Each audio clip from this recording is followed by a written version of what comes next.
आज तुम पैड मांग रही हो, कल तुम अच्छे जूते फिर जींस मांगोगी, उसके बाद गर्भ निरोध मांगोगी। सबसे बड़ी बात है दलित होना। अभी के जमाने में पाप नहीं महापाप है दलित होना। मेरी बलात्कार भी हुई, मैं मर भी गई और हमारे माँ बाप को कोर्ट कचहरी का चक्कर लगाना पड़ रहा है एक FIR के लिए कि अगर मेरी जगह पे दूसरी लड़की रहती ना तो आत्महत्या कर लेती। चिराग पासवान जी के पास भी गई थी, लेकिन उनके लिए एक FIR करवाना भी बहुत बड़ी बात था। हमारे समाज के लोगों को हम लोग सपोर्ट कर कर आगे तक ले जाते हैं, लेकिन लास्ट में ये लोग जो है बस हम लोगों को एक मोहरा बना लेते हैं, फिर उसके बाद उन लोगों को कोई वोट बैंक की राजनीति होती है। लेकिन आप लोगों के लिए ये लोग कुछ नहीं करते। मंगल पांडे जी हैं, दावे करते हैं कि भाई PMCH को दुनिया का सबसे बड़ा अस्पताल बनाएंगे। ये सबसे घटिया अस्पताल अभी के डेट में है।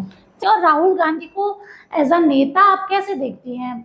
हाँ, बिल्कुल लाएंगे बदलाव, क्योंकि देखिए एक ही सरकार को हम लोग भी देखते आए हैं ना। मैं उनसे बात कर कर मुझे मतलब लगा कि उनके तरह मुझे बनना चाहिए। मुश्किलों से कह दो उलझा ना करे हमसे, हमें हर हालात में जीने का हुनर आता है। और नमस्कार, मेरा नाम स्नेहा गुप्ता है और आपने लाइव बिहार देखना शुरू कर दिया है। ये कोट मैं इसलिए कह रही हूँ क्योंकि जो हमारे साथ आज खास बातचीत करने के लिए, उन्होंने हर हालात में जीने के लिए चुनौतियों का सामना किया। आपको बता दें कि नाम है रिया पासवान। कुछ दिन पहले ही आपने राहुल गांधी के साथ इनका वीडियो देखा होगा, लेकिन पहली बार नहीं है कि जब रिया पासवान किसी वायरल वीडियो में नजर आई है। इसके पहले कई ऐसे मुद्दे हैं जिस पर रिया पासवान मुखरता के साथ बोलते नजर आई है, चाहे बात करें लड़कियों के लिए सैनिटरी पैड की या फिर बात करें लड़कियों को आगे कैसे बढ़ाया जाए। हमारे साथ खास बातचीत करने के लिए रिया पासवान है, सीधे जुड़ेंगे। पहले तो बहुत शुक्रिया रिया बात करने के लिए। धन्यवाद। रिया, सबसे पहले आपके सफ़र की अगर हम बात करें तो हरजोत कौर IAS, आप उनसे उलझ गई, जहां आपने लड़कियों के लिए डिमांड की कि स्कूल में सैनिटरी पैड बहुत ज़रूरी है। सबसे पहले वो वाकया हम जानना चाहेंगे, क्या माहौल था? और अगर उस समय की बात करें, आप एक स्लम एरिया में रहती हैं, अगर आपके कास्ट की हम बात करें तो इस कास्ट को लेके भी काफ़ी चर्चा होती है। पूरा माहौल क्या था उस समय का, ये बताइए। देखिए उस समय जो था, मैं स्लम एरिया में उस समय भी थी और अभी भी हूँ। मेरी हालात कुछ नहीं बदली है, लेकिन हमारे लोगों का धीरे धीरे हालात जो है बदलने की ओर जा रहा है। उस समय मैंने सैनिटरी पैड के लिए IAS हरजोत कौर को बोला था, इसलिए क्योंकि हम स्लम एरिया में रहते हैं और वहाँ के लोग जो है उनके लिए 20-25 रुपया बहुत बड़ी बात होती है। तो मैंने इसीलिए उनसे बोला था कि मैम सरकार को ये सारी सुविधाएं देनी चाहिए, लेकिन उन्होंने जो बात बोला वो अभी सबको पता है कि अपमानित करने वाली बातें बोली कि आज तुम पैड मांग रही हो, कल तुम अच्छे जूते फिर जींस मांगोगी, उसके बाद गर्भ निरोध मांगोगी जी। तो ये तो मुझे वहाँ पे बुरा लगा था, लेकिन जो हमारे लोग हैं, जैसे कि मैं बस पासवान समाज या दलित समाज के लिए नहीं रखी थी ये बात, जितनी भी महिलाएं हैं मैं सभी महिलाओं के लिए रखी थी। तो वो लोग मतलब पदाधिकारी थे, उनके पास पावर था, तो ये लोग कुछ भी बोल सकते हैं और पावर वाले लोग तो बोलते ही हैं। फिर उसके बाद जो है अभी मैं जिस मुकाम पे हूँ, हमारे समाज की बहुत सारी महिलाएं या पुरुष हो, वो इतना आगे तक नहीं जा पाते, नहीं सोच पाते, क्योंकि ये तो एक तो सबसे बड़ी बात है दलित होना। अभी के जमाने में पाप नहीं महापाप है दलित होना। दूसरी बात ये है कि ये लोग गरीब रहते हैं, पढ़ पाना भी बहुत मुश्किल है। और तीसरी बात ये है कि जागरूकता की कमी है, उनके अपने अधिकारों के बारे में अभी तक पता नहीं है।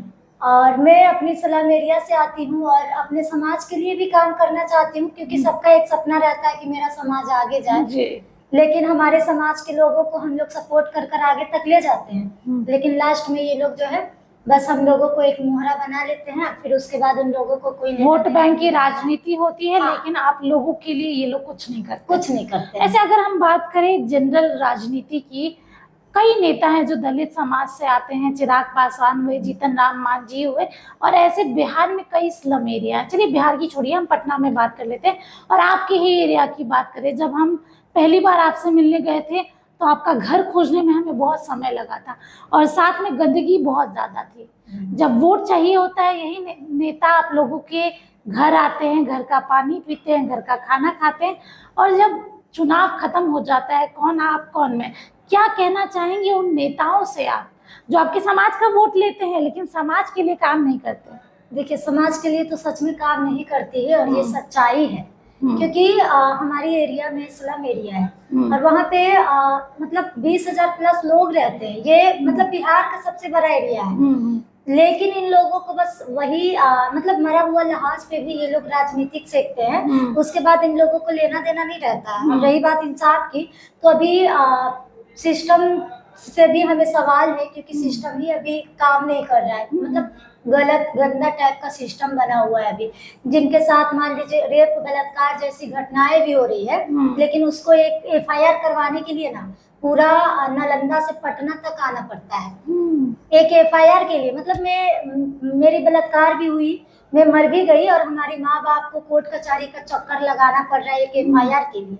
और मैं हाल ही की बात बोलूँ तो मैं नालंदा जिले की एक घटना को उठाई थी, जिसका मर्डर हुआ था, लेकिन पुलिस वाले एक्सीडेंटल का नाम दिए। वहां में 1 महीना रहकर उसका FIR करवाई, जहाँ तक कि चिराग पासवान जी के पास भी गई थी। लेकिन उनके लिए एक FIR करवाना भी बहुत बड़ी बात था, नहीं करवा पाए। ये केंद्र में मंत्री है, लेकिन एक FIR नहीं करवा पाए।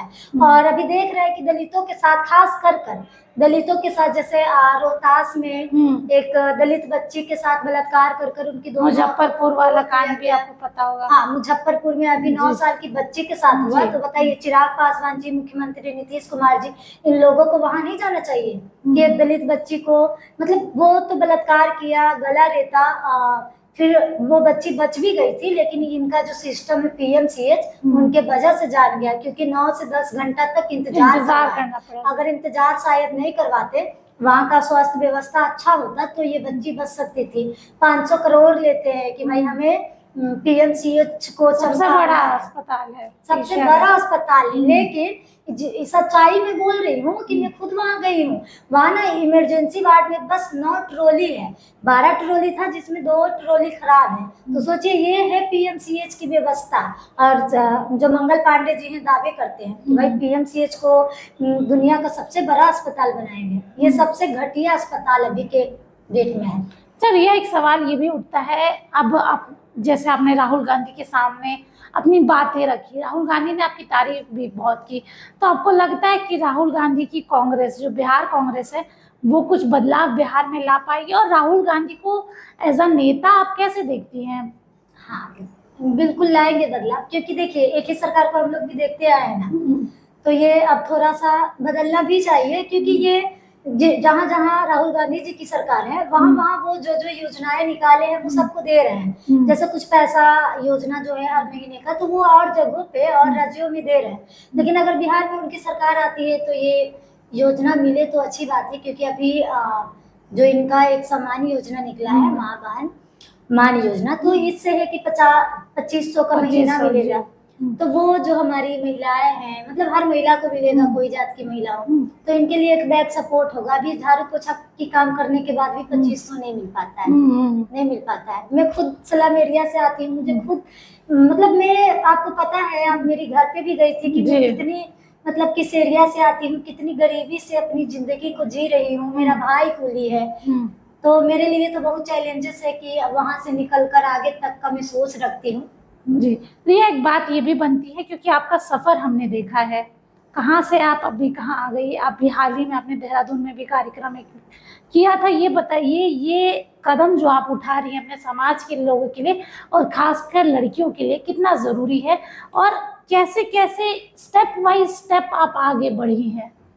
हाँ, देखिए, सबसे पहली बात कि लड़कियों को हार बिल्कुल नहीं मानना चाहिए। बहुत सारी लड़कियां होती है ना कि हार जाती हैं। हमारे साथ भी मतलब इतना चैलेंजेस आया कि अगर मेरी जगह पे दूसरी लड़की रहती ना तो आत्महत्या कर लेती। लेकिन मैं वहाँ पे सबको फेस की। अगर कोई स्लम एरिया की लड़की जिसका पिता ना हो, वो अगर 2-3 दिनों के लिए कहीं चली जाए ना, तो उसे जो लोग है ना गलत ही बोलते हैं। कोई उसे अच्छा नहीं कहेंगे कि भाई होटल गई है, कहाँ गई है, 3 रात गायब है। तो ये सब जो है चैलेंजेस है। लेकिन फिर भी ना हमें कोई फर्क नहीं पड़ा, क्योंकि हमारे घर के लोग सपोर्ट किए हैं। घर के लोग को पता, एक समय था कि घर के लोग को भी ये सब पसंद नहीं था, लेकिन अभी यही घर के लोग हमारी पिलर बने हुए हैं। और दूसरी ये भी है कि जो लड़कियां जो है कभी कभी लव मैटर में फंस जाते हैं, तो ये एक उम्र रहता है ना कि मतलब हम क्या मतलब कोई भी लड़कियां हो उस समय उनका दिमाग काम नहीं जी करता है, जी, उनको समझ जीवन नहीं का रहती। हाँ इनको लगता है ना कि मेरा जीवन जो है उसी से खत्म उसी से शुरू है। लेकिन ये सब ना वैसे नहीं देखना चाहिए, उससे कुछ भी शुरू कुछ से कुछ भी खत्म नहीं जी। होता है। कुछ समय के लिए लगता है कि मेरा जीवन जो है ना उसके बिना अधूरा है, लेकिन जीवन जीना है तो थोड़ा सा बाहर की दुनिया को अगर निकल कर देखे तो उसे पता चलेगा कि भाई बाहर की दुनिया भी खूबसूरत है। अगर हम संघर्ष करें काम करें तो एक दिन हम बहुत अच्छा काम कर सकते हैं। अच्छा, अब राहुल गांधी से मिली तो राहुल गांधी ने तो आपकी तारीफ जम के की। ये बताइए कि कैसा था वो माहौल, वो मंजर कैसा था, क्योंकि आप एक सामान्य लड़की हैं, बड़े नीचे तबके के पायदान से आप आती हैं और राहुल गांधी मतलब नेशनल लीडर है, उनके सामने जब आप, समय भी आपका खत्म हो रहा था, आपने कहा भी कि समय कम है, तो फिर भी राहुल गांधी ने बोला कि नहीं नहीं आप बोलिए। कैसा था वो माहौल, कैसा था और कैसा लगा आपको? देखिए मुझे, मैं सच बता रही हूँ, अच्छा लगा क्योंकि मतलब लीड बड़े नेता है वो और उनसे मुझे बात करने का मौका मिला। तो ये मैं पहले भी बोली थी कि मैं अपनी कामों की बदौलत गई हूँ, शक्ति अभियान की बदौलत, कोई नेता विधायक का वहां लाने में कोई हाथ नहीं था। और दूसरी बात जो है उनसे बात कर कर मुझे मतलब लगा कि उनके तरह मुझे बनना चाहिए और उनके तरह काम भी करना चाहिए। तो अभी तो हम बहुत छोटे लेवल पे हैं, लेकिन मतलब मैं ना राजनीतिक में आना चाहती हूँ क्योंकि राजनीतिक से ही हमारा शिक्षा से लेकर स्वास्थ्य तक की शुरुआत होती है। तो इसीलिए मुझे राजनीतिक में, अब राजनीति का सही फायदा उठाना चाहती है, लाभ देना चाहती हैं लोगों को। हाँ वही है। तो इसीलिए मैं भी चाहती हूँ क्योंकि देखिए अभी हमारी मेयर सीता साहू जी हैं, लेकिन आपको भी पता होगा हमारी एरिया से 3 साल की बच्ची खो गई और पता है उसे चुराने वाला एक अस्माइकर था। मैं उसका केस देखी, मतलब सारा कुछ करवाई, लेकिन नार्को टेस्ट भी हुआ, लेकिन वो अस्माइकर को पता नहीं है कि बच्ची को हम क्या किए हैं। तो फिर उसके बाद मैं सीसीटीवी कैमरा के लिए डीएम को भी आवेदन दी हूँ। फिर सीता साहू जो हमारी, आप सीधा ये कह रही है कि सिस्टम पूरी तरीके से बिहार में विफल है क्योंकि हमारी इतनी बड़ी एरिया है, अगर वही सोसाइटी एरिया रहता तो हाई फाई एरिया रहता तो ये हाई प्रोफाइल केस अपने लग जाता, अपने आप बताने का जरूरत नहीं है। हमारी उस मोहल्ला में महिला सुरक्षा को लेकर प्रॉब्लम है, महिलाओं के साथ छेड़छाड़ होती है, बच्चा चोरी जैसी घटनाएं होती है, नशा स्माइक जैसी चीजें बेची जाती है। तो वो सारी मुद्दा को मैं रखी हूँ। उसके बाद भी हमारे एरिया में अभी तक सीसीटीवी कैमरा नहीं। चलिए, आप सरकार से क्या कुछ मांग करना चाहती हैं? सरकार से यही कहेंगे कि भाई जिनकी अधिकार है वो मिले, बस आपका जो योजनाएं हैं बस कागजी प्रक्रिया बनकर रह गई है, जमीनी स्तर पे आकर देखिए आपका कुछ बदलाव नहीं हुआ है।